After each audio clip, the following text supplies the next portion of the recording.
It was hot out there this weekend. Yeah. Temperatures warming into the mid-90s to upper 90s in some cases. It doesn't feel like October 1st, but this is a nice shot from Holmes Beach with the east wind. It was beneficial for red tide sufferers, at least over the weekend. I noticed on social media a lot of people out of the beaches and not complaining too much, but we've had a few brief showers. You saw those in the time lapse on the Holmes Beach webcam there, and a lot of folks out in the water actually. A little trough of low pressure to the north and east of us, enhancing the storms over northeast Florida today. That is going to be drifting to the south and west, and we're going to see a little bit more action here tomorrow afternoon and evening. Not a lot, but there'll be a little bit more than we're seeing right now. You can see that heavier rainfall with some lightning near Jacksonville and Daytona Beach.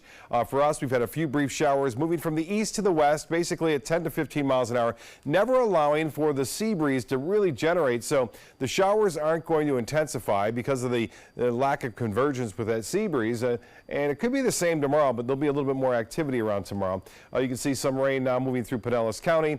We've had a few brief showers west of Parrish, moving to the west, and out in the Atlantic we still have tropical season. We still have 2 months to go before the official end, and we're watching Leslie, which has been spinning out there for the last week and a half, and it's getting better organized. You can see a little bit more outflow as it moves to the south. There's a chance it could become a hurricane. Up to 80-mile-an-hour winds expected by Wednesday. The outflow looking pretty good on the north and west edge, and we're starting to get some banding features. Look at this storm track. It's been all over the place, up and down, all around, and now heading to the south. As it goes to the south, it will go back then north after Wednesday, and then head out into the open waters of the Atlantic, where it's going to stay.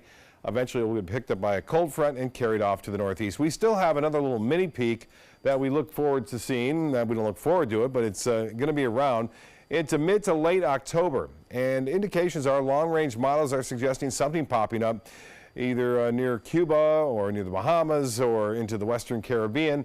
Looks like we'll have to keep an eye on that by around October 10th or 11th. It's a long way off, so we'll just kind of keep an eye on it for you. 87 degrees right now in Sarasota, and it's 88 in Northport, 90 in Punta Gorda, 95, that's what it feels like in Bradenton right now, 96 in Northport, 95 in Venice. It was as high as 100 degrees. That's what the feels like temperature was at 2 o'clock at the Sarasota Bradenton Airport. 87 right now. We have an east to northeast wind at 10, and the pressure is still pretty high at 30.03. We were 3 degrees shy of setting a record today. 91 degrees, the record 94 degrees set back in 2005. Forecast tomorrow looks like this. We'll start off with some sunshine, a few clouds and a few showers developing, say after 3-4 o'clock, and then maybe a little bit more action, say around 6-7 o'clock tomorrow afternoon. There's no real cold fronts on the way. This actual jet stream well to the north now. We need this to take a drop or a trough in the jet stream to really cool us out. But that's not going to happen in the long-range models until maybe the 11th or 12th of October. Well, temperatures for highs tomorrow will be fall-like in the Dakotas, Minnesota, Wisconsin, all the way to Boston. Highs only in the low 60s there. Dallas, a high of 86. For boaters tomorrow, winds will be out of the northeast most of the day. Not much of a west coast sea breeze developing. A light chop on the bays and inland waters. The extended forecast then shapes up like this. Showers and storms scattered about tomorrow. It will be another hot one. High temperatures, low 90s. Heat index close to 100. And then we have a 50% chance on Thursday. We dry out a little bit on Wednesday as that trough moves on. Friday looks good. Football Friday night, and then by Sunday afternoon, showers returning. Notice the low temperatures down into the low 70s. That's more average for this time of year. Let's hope we get there.